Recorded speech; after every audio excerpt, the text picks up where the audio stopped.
And I felt fine the last week. Just you need a little bit more time. That's why I'm not in the car here. And Sarah's done a good job for us this weekend. It's been a good opportunity for our team to kind of get a better understanding and feel for her. And, you know, we just wanted to run all day here and be around at the end. Right now, she keeps getting quicker and quicker. The car feels good. You know, we just want to be around here at the end. And you pitted out of sequence, and you find yourself up towards the front now. Yeah, sometimes it's nice when Dennis gets that to work for us. I'm not in the car, though, am I? Let's check in with Gary Gerould. Gary? Just released from the medical center. Buddy Lazier, first and foremost, are you okay? And it looked like you were a total victim. I'm fine. I had the best race car I've had all year. I got to thank Coors Light. They gave me a great car. I just got rammed. We were biding our time. Again, best car I had all year, and somebody just ran into me from behind and launched me into the wall. So it's very disappointing. We needed a good day. All right, we'll go back upstairs. Glad he's all right. It's good to see that he's out walking around. Bad to see that he's out of the race. When they come around this time, it'll be Al Unser Jr., the now 40-year-old junior, who will lead them back to the green flag. And then you see George Mack. He is 5 laps behind the lead. Second place car is the third in the line, and that is Sarah Fisher, who has been coached throughout this weekend in a gracious... Oh! And there, that's Rick Treadway. That is exactly what you've been worried about, Scott Goodyear. Well, again, a rookie, cold tires on a cold day on a very difficult racetrack. We've stressed this before, and every time you get on the gas here, they got 700 horsepower ready to unleash on those back wheels. It is very, very difficult. And they have been cautioned by IRL officials about exactly that as a potential problem. And under restart, we can see that Ricky's already gone around on the low side of the racetrack. Everybody's missing him, and they did a great job through that. I can tell you, when something like that happens in front of you, you just go for the open hole. And it looks like Treadway in the Airlink car is going to be able to get going again. If he touched the wall, it was a very, very light brush with the left rear of the car. We'll return with more of the Firestone Indy 225 after this message and a word from our ABC stations. Back at Nazareth Speedway, Nazareth, Pennsylvania, the Firestone Indy 225, the last race before the running, the 86th running of the Great Indianapolis 500, the last chance for these drivers to go head-to-head with one another in competition before Indy. Green flag comes out. That's Al Unser Jr. at the lead. George Mack, 5 laps behind the race, and now here comes the Baron as he moves around Sarah Fisher. Goes into second place. Elio Castroneves will be working on Sarah in just a moment. Castroneves now lined up behind her. Now Giafoni comes in, as does Ward. Tight battle back there behind Castroneves. Alex Barron with the new Rayovac sponsor is sticking his nose into that fight too. And Paul, all these guys have seen all these cars spin out. They know they got to get the tire temps back up. They want a good, clean restart, settle into a pace, and start to click off some laps. Rick Treadway, who caused the last caution on the restart, they got him back into the pits. Little work on the nose got him back into action. Ward goes inside Giafoni. And a nice move, a very difficult part of the racetrack to pass going into turn 1. So obviously that machine is working very well for the former Supercross champion. Jeff Ward now trying to move forward in the target car. Castroneves looks left, looks right, trying to find a way around the Purex car driven by Sarah Fisher.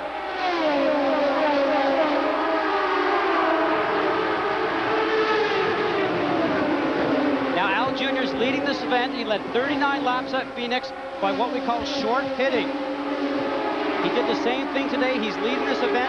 You remember at Phoenix, he ended up finishing 5th in that event.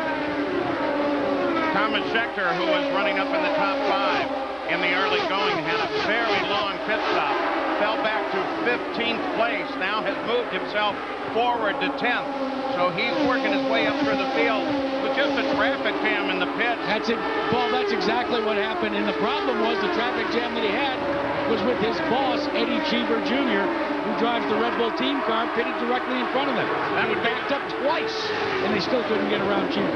Jack, that would be the same boss that Schechter put into the wall in the first race? I think so, yeah. They're also, when we think about Rick Reineman getting clipped by Scott Sharp's car, Jack, they're wearing man helmets on all the crew. Yeah, every crew member over the wall now in the Indy Racing League must wear an approved helmet. There are 3 Simpson models that have been approved for use, but teams can elect to use another model as well, providing that they submit it. But it certainly is made for some fascinating paint schemes and some of the support personnel, as we call them, the over-the-wall gang. Unser Jr. still the leader. DeBaron trying to run him down, but he's still 7/10 back. The battle is right here and there as we look a little further back and look at the cars who are on the move with Unser Jr. because of that pit strategy. Unser Jr. and Fisher and Ward up at the front, and Eddie Cheever and his young protege and partner running together.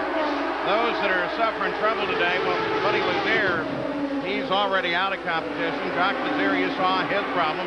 Redon, Mack, they both have spun it, and Hornish in that wreck with Lazier.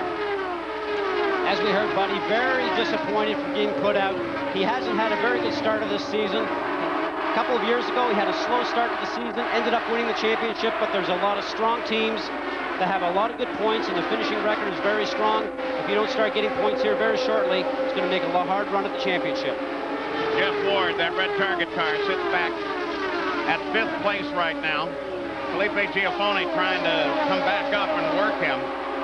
Giafone's been a little faster in the early going, but a lot of these guys are getting a long way from their last pit stop. So tires, those Firestones, become a consideration because, remember, Firestone builds them for 1 fuel load. They're supposed to wear out by the end of that fuel load. That's using the tire efficiently. So these guys are running on tires in cold temperatures that are now beginning to wear down a little. Might not see quite the wear rate that you would in optimum conditions, as Firestone calls it, with that 80-degree to 100-degree day. Tires are a little colder here. They might last a little longer. The temperature, as we've always talked about, will be the big issue. And you might even get to a point late in the race where somebody might come in just for a half fuel stop and even pass on changing the tires. We've seen that happen earlier this year. Scott, one of the things for the leader, Al Unser Jr., is pitting out of sequence as he and Sarah Fisher did, put them on a different pit strategy. The halfway mark, or lap 1 of 13 or so, will be the magic number for the Corteco crew. They do not intend to pit before then, but they sure would like to see a caution around that time. Back on board with the Corteco car, the leader, Al Unser Jr. Remember, back in 1992 at Indy, Junior does. I guess my favorite Indy memory is actually winning the race in 1992. 2 more laps to go. Will it be Al Unser Jr. or Scott Goodyear in the 500? Al Unser Jr.'s won almost $1.5 million here, but he's never won the race, and he's got a lot of work to do. Those last few laps, I mean, they were the most nerve-wracking of my life. Al Unser Jr. has the lead. 1 more turn to go. Here they come, coming to the finish line. Believe me, I was wearing a 6-point harness on my seatbelt, and my butt was not in the seat. The checkered flag is out. Goodyear makes a move. Little Al wins by just a few tenths of a second. Perhaps the closest finish in the history of the Indianapolis 500. Al Unser.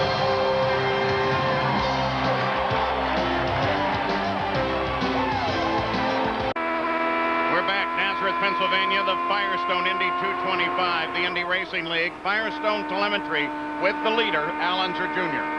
You can see in telemetry the throttle position that he has, 98%.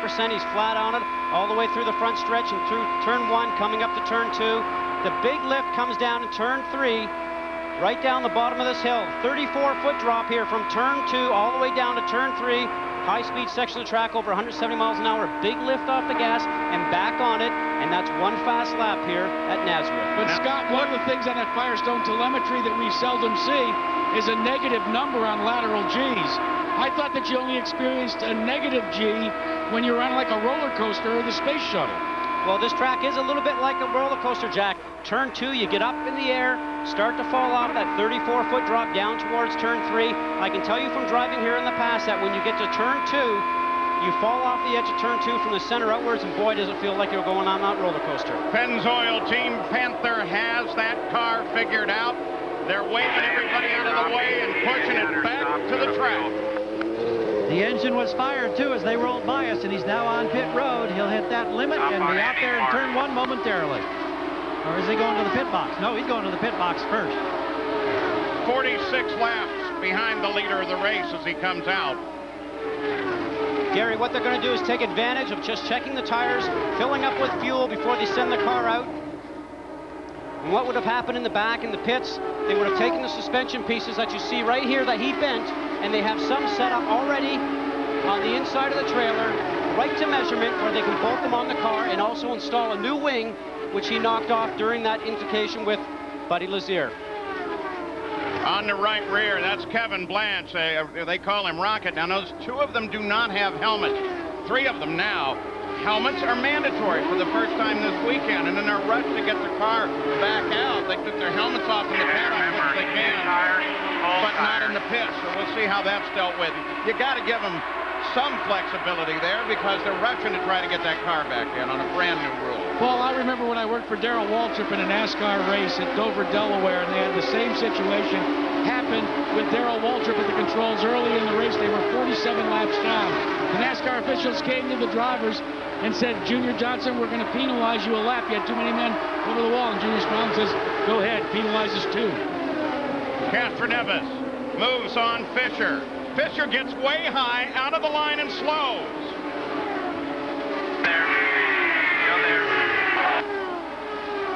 In that situation, Paul, look how close they got. She is Sarah Fisher, and there's a touch with her. Yeah, she is off the pace. She needs to be in. She's got some car problems. And that brings the yellow flag out. Yellow's over here. Pick it up, pick it up, pick it up. Well, that was strange. Parts going across the track now. Another car apparently got the wall.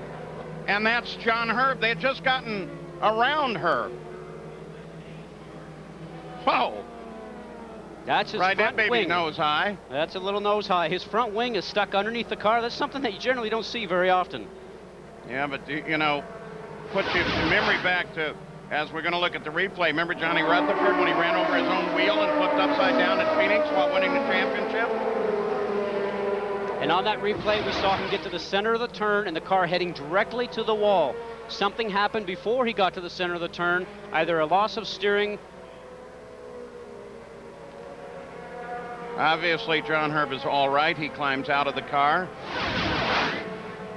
This is Al Unser Jr.'s view. Herb's up into the wall.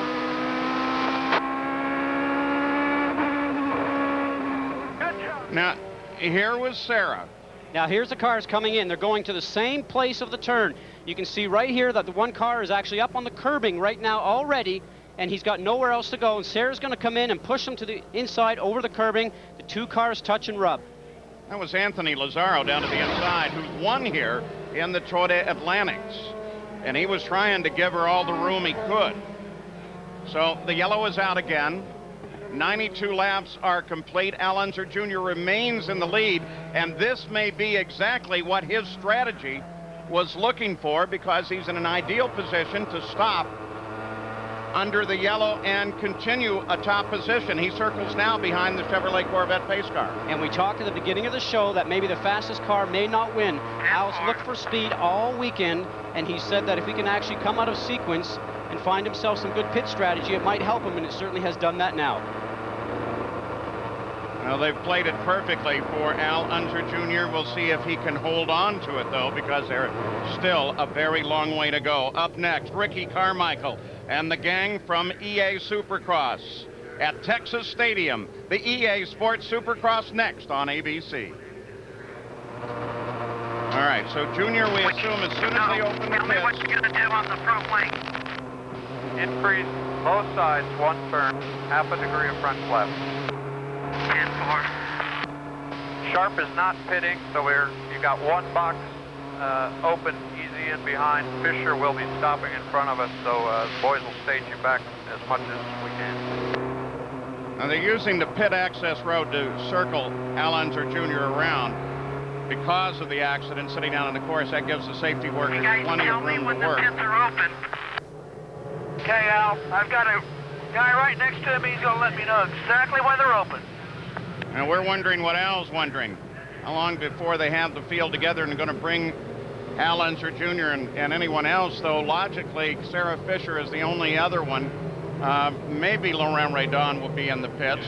But anybody else that comes into the pits when they open them, then it's going to be an interesting strategy. Well, don't forget the weather. Penske, both cars are coming in, or at least they're laid out over the wall for both Castroneves and DeFerrin. Pits are now open. Well, and as you look up and down the pits, and weather would be the factor here, it seems like almost everybody was laid out. Well, Al Unser Jr. will bring the field in. 94 complete, 113 would be a completed race should it start to rain and they be faced with that as an issue. That would be on drivers' minds and the team managers' minds and the engineers' mind. The spotters are right in front of the broadcast booth here, and many of them had the number for the local FAA weather office, so they could call there as well. Now the key is not for Al Unser Jr. to get around, and he does. He pulls out. Clear, all clear. The first one away. Little Al, then Little Al, then DeFerrin, then Alex Barron, then Jeff Ward.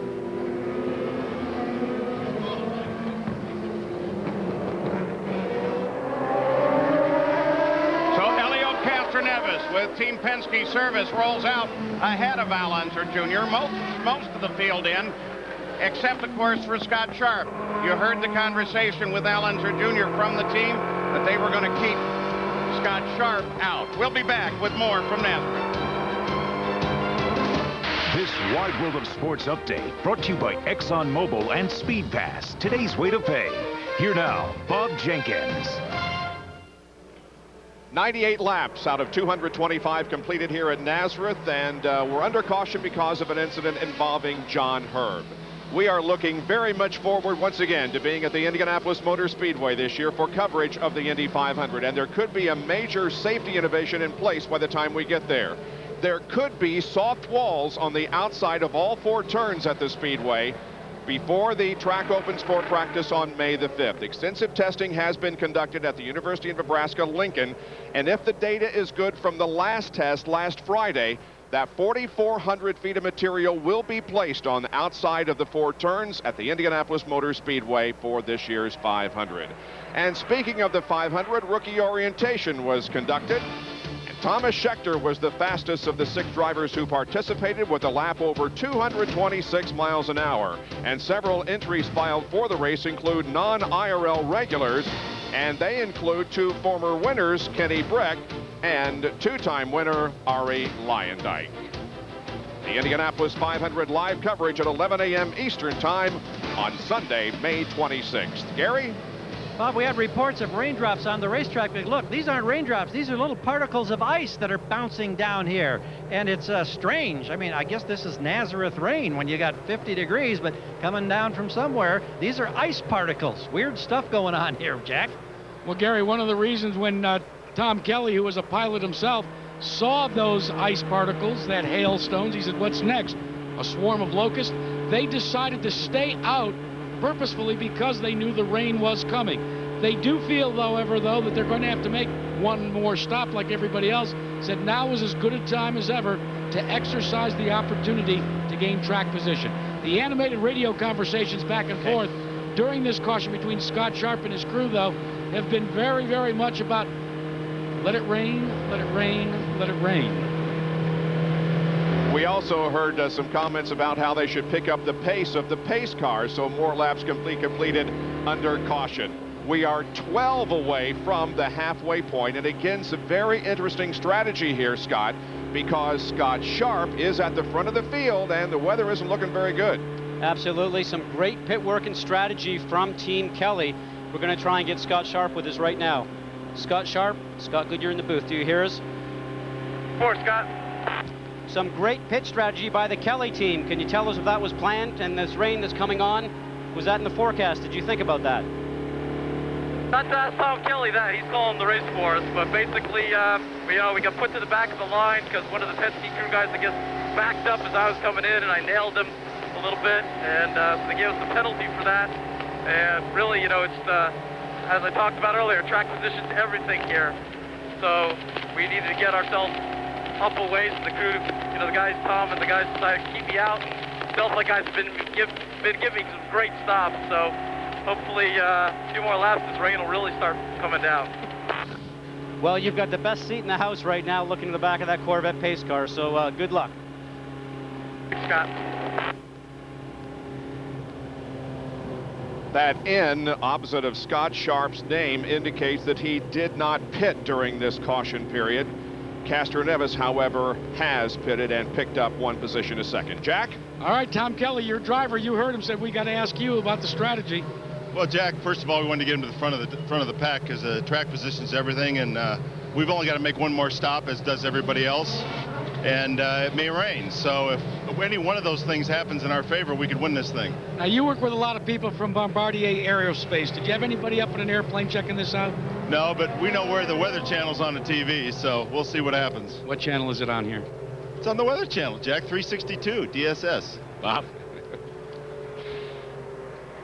10 laps until the official race, and Gary Gerould is also down on pit road trying to keep this rain away. Well, we're down here in the back area. It's a tech area where you can see the damaged race car of John Erb. John has been released from the medical center a moment ago. Obviously, you appear to be okay. Your race car has been hurt big time. Can you tell us what happened? Yeah, we had a little issue with the handling. It was going away. We were getting a little loose in the middle. So I reached down and made a bar adjustment, double-checked it on the back straightaway. I'd slowed the car down a little bit, and I was getting caught by Hattori there. Shigeaki made a move on the inside. I got up high in the marbles, and I couldn't turn it. Well, I'm glad you're all right, but boy, there's a lot of work to be done here, right? Absolutely. Gonna be okay for Indianapolis? Yeah, I just feel bad for the guys. They worked real hard this weekend, and we got some other cars coming for Indy, so we should be ready to go. Wish you well. Thank you. Thank you very much. Well, Major League Baseball Sunday night, it features the Anaheim Angels against the Oakland Athletics. You can see that at 8 o'clock tonight on ESPN Sunday Night Baseball. Still under caution here at Nazareth Speedway because of the accident and because of the rain that continues to fall very, very lightly. This is the 4th stop of the schedule. Indianapolis is next, then a night race at Texas Motor Speedway, followed by Pikes Peak and Richmond. And then in the second half of the season, another night race in Nashville, Tennessee. The first stop at Michigan Speedway in Brooklyn on July the 28th. And the season winds up once again back at Texas Speedway on September the 15th. The finale once again, and that will be on ABC Sports. 105 laps completed here at Nazareth. The Firestone Indy 225 under the caution. You can see the marks on the wall there from various accidents that have occurred here this afternoon. Scott Sharp looks forward to going back to the Indianapolis 500. Here's his memory. My Indy 500 memory would have to be qualifying on the pole for last year's race. And he's on the eyes on the run by Scott Sharp. It was just such an awesome 4 laps we were able to put together. And it's even faster. Scott Sharp going for the pole, trying to 7 mark. Nobody can move around. Just there's so much emotion goes into that day. Ranked number 1, he's on the pole. To be able to come out on top is pretty special.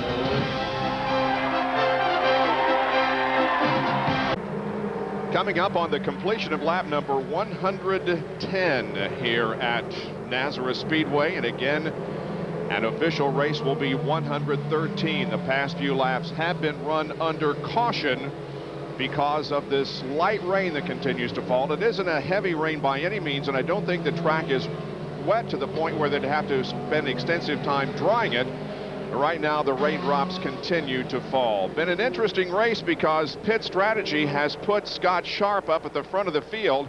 And perhaps the biggest story of all is the fact that Sam Hornish Jr. is running 22nd right now, having been involved in an incident with Buddy Lazier early in the race. Since he joined Team Panther, Sam Hornish's worst finish was last year at Indianapolis. Other than that, his worst finish has been 6th.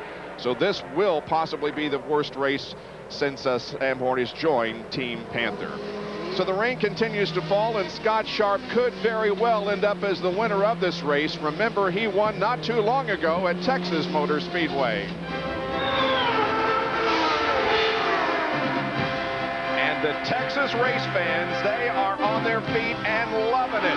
Greg and I got so close a couple times. I was just waiting for the hit, and amazing we didn't. Now Cheever goes low. Oh, they're going to go 3 wide. You can't drive like that. I mean, I'd get underneath them and they just chop you off. Sharp moved me 3 lanes up in the way into the gray. I had no place to go. I had 2 choices: hit the wall or go high. It was wild, I tell you. Look at this, 3 abreast. Oh, this is going to work. Yes, it did. And Greg Ray takes the lead, and Cheever had to get out of the throttle once again.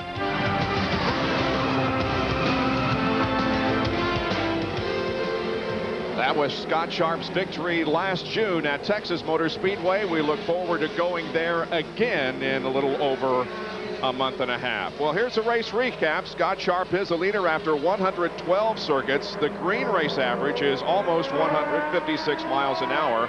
Al Unser Jr. has led the most laps, 54. Gilles de Ferran has led 41, and Scott Sharp, the current leader, has been up front 17 laps.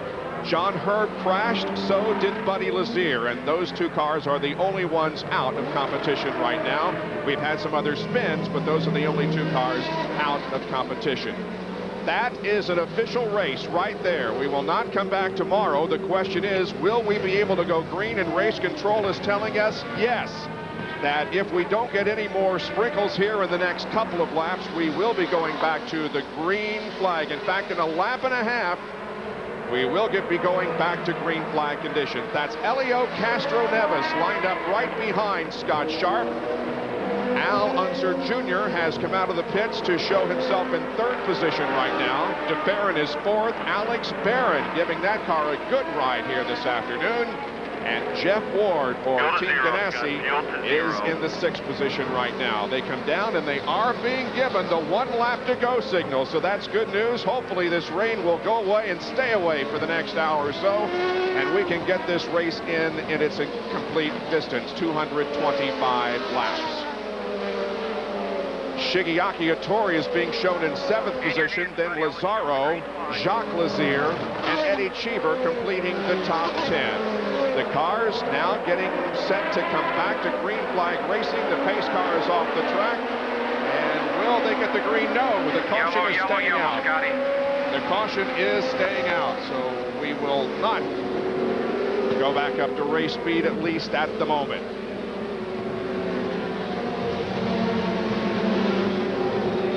From where I am, and perhaps the guys down on pit road have a better idea, but I don't see any rain coming down at the moment, so I don't think that was the cause for the staying caution. Hopefully we will have a green here in just a moment. And the word is that Scott Sharp jumped the start. This time he does not, however. The green comes out and we're back to racing in Nazareth, Paul. And Team Kelly has definitely joined the championship with Scott Sharp in the lead. Penske cars now fighting for 2nd place as de Ferran came around Unser Jr. And they've separated a considerable distance from 4th, 5th, and 6th on back. That's Alex Barron that now sits in 4th place. That's the white car just coming into your screen, the 44 car of Alex Barron. Though the skies are lightening, what everybody knows, especially this man, Scott Sharp, the leader.